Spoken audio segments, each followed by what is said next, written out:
这是一起反转不断的离奇案中案，凶手杀人的轨迹虽然并不高明，但是影片的最后却让人看完直呼精彩。凶手到底是怎么做到的呢？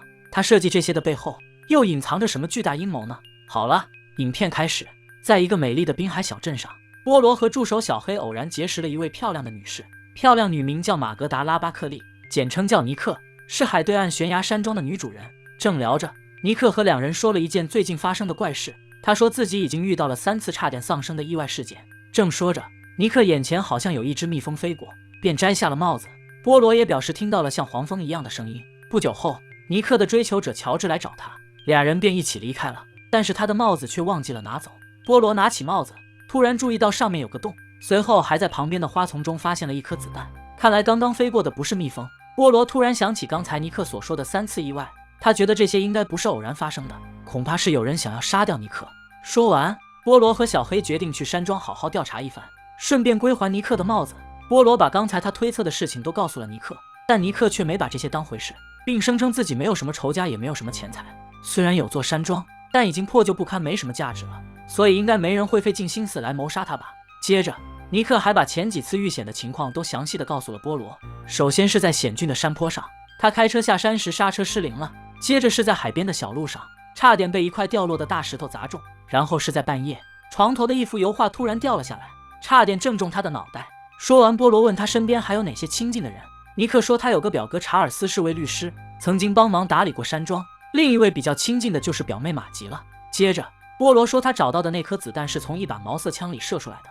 然而凑巧的是，尼克声称他的家里就刚好有一把，是父亲当年从战场带回来的。波罗叫他把枪拿出来看一下，果不其然，枪不见了。波罗严肃地要求尼克找一位他觉得可靠的人作伴，于是尼克找来了表妹玛吉。随后，波罗来到尼克表哥查尔斯的律师所，谎称自己想要购买悬崖山庄，看看能不能调查出什么情况。然而，查尔斯却说卖不了，因为尼克对山庄的热爱高于一切，是不会同意出售的。紧接着，波罗还找了尼克的好朋友弗雷迪了解情况，依然没有得到什么有用的消息。波罗告诉弗雷迪，尼克最近很多次差点被人杀死，然而弗雷迪却不以为意，他觉得这根本不可能。直到波罗拿出那枚子弹，他才相信。另一边，助手小黑在修理厂了解到，那辆出事的汽车被人为动过手脚，看来有人想谋杀尼克，这绝对是真的了。随后，波罗和小黑来到山下的管家这里了解情况，管家夫妇很热情地招待了他们。他们说，尼克父亲还在的时候，他们就一直在这儿照料山庄了。从他们的对话中可以听出，他们对尼克的表哥没有什么好感。下午时分，波罗俩人受邀参加尼克在山庄举行的晚会。饭桌上，尼克吐槽说，自己喜欢的衣服前不久就被送去洗了，到现在都还没有送回来，现在只能穿上自己不喜欢的黑裙子，还有这土味披风。然而他没注意到的是，旁边的表妹玛吉也同样穿了一条黑裙子。晚饭过后，大家在海边一起欣赏烟花。在这美好的氛围中，一场凶杀案悄然发生了。波罗和小黑发现死者倒在石阶上，身上披着一条红色披风。难道是尼克被人杀害了吗？波罗走近一看，结果死的却是尼克的表妹玛吉。尼克的表妹玛吉被人用枪射杀，死在了门口的石阶上。案发后，尼克非常伤心自责，他声称凶手的目标原本应该是他的，但是他的披风被玛吉借走了，这才导致他招来了意外的杀身之祸。由于惊吓过度，尼克住进了医院里。波罗交代他不要让任何人来探望，只有这样才能暂时保证他的人身安全。第二天，波罗去医院看望尼克，尼克和他说了一个重要线索。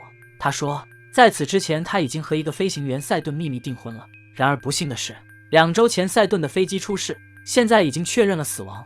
原来赛顿继承了他叔叔的巨额遗产，临飞前他曾立下过遗嘱，如果发生意外，死后的遗产将由他的未婚妻继承。可能正是因为这样，所以尼克才屡屡遇险。那么案件的侦破方向也逐渐清晰起来，谁能从尼克死亡后获益，谁就是此案的最大嫌疑人。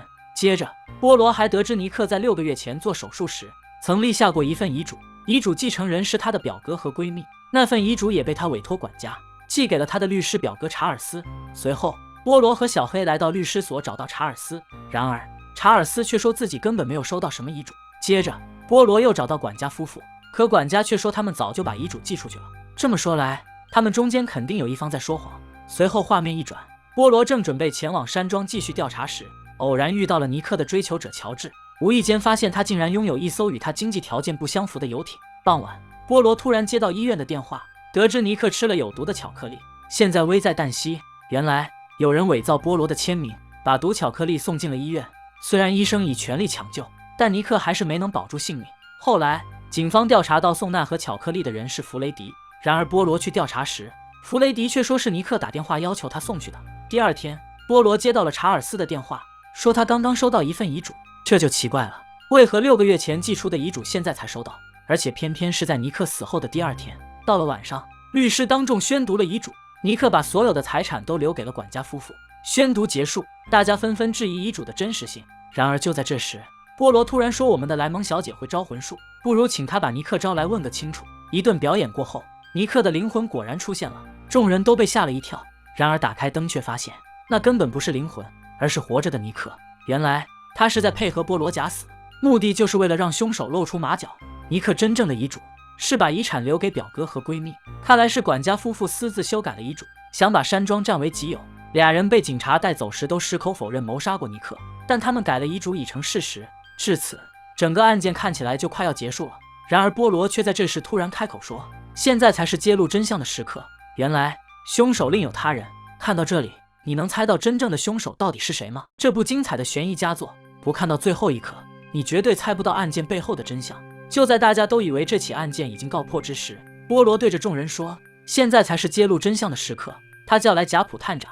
原来今天晚上贾普探长受到了波罗的委托，在暗中观察着大家。贾普探长说，真正的凶手刚才在大厅里做了一件很奇怪的事，他把一个神秘物品放在了那边的衣服口袋里。说完，贾普探长让弗雷迪去查看一下自己的衣服口袋。果不其然，弗雷迪从口袋里拿出了一把枪。原来凶手是想把这一切栽赃给他。波罗接过手枪，转身对着众人说，你们是不是都以为凶手是因为尼克的披风而误杀了马吉？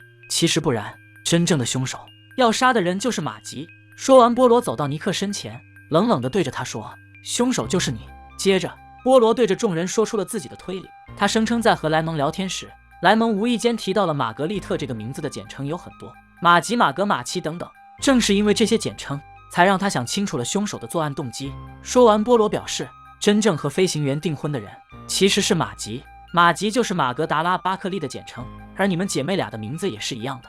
马格达拉是家族姓氏，但飞行员赛顿只知道你叫尼克，并不知道你也叫马格达拉，所以在他的遗嘱里只说了把这一切都留给自己的未婚妻马格达拉·巴克利。所以你就利用了这个漏洞，目的就是想继承赛顿留下来的巨额遗产。为了不被怀疑，你策划了之前的多起意外事件，并设计杀死了马吉，制造出凶手误杀的假象，这就是你的计划。说完，尼克已无话可说，只能对着众人口出恶言。为了一己私欲，尼克杀害了自己的姐妹，甚至还想把这一切都嫁祸给好闺蜜。可见，再美丽的外表也掩盖不了她丑陋的内心。在被警察逮捕前，尼克表示想拿一下自己的手表，原来他的手表里藏着剧毒。随后，趁警察不注意之时，尼克服下毒药结束了自己的生命。波罗则表示毒药来自于乔治那里。经调查，乔治一直从他的医生叔叔那里走私毒品，那艘游艇就是这么来的。故事到这里也就结束了。这样的结局，你猜到了吗？《悬崖山庄奇案》这部作品，在我看来，它是波罗系列中最值得细品回味的经典之作。无论是原著还是电影，都给观众留下了一个疑问：整件案子中，尼克到底有没有同谋呢？没有的话，最开始射穿尼克帽子的那颗子弹又该怎么解释呢？波罗明确表示听到了像黄蜂一样的声音，那么说明子弹并不是提前摆在那里的道具。然而结案之时，影片的最后也没有说出尼克到底有没有同谋。那么是谁向尼克开出了那一枪呢？大家可以在评论区探讨一下哦。好了，影片结束，我是小森，喜欢的关个注，咱们下期再见吧，拜拜。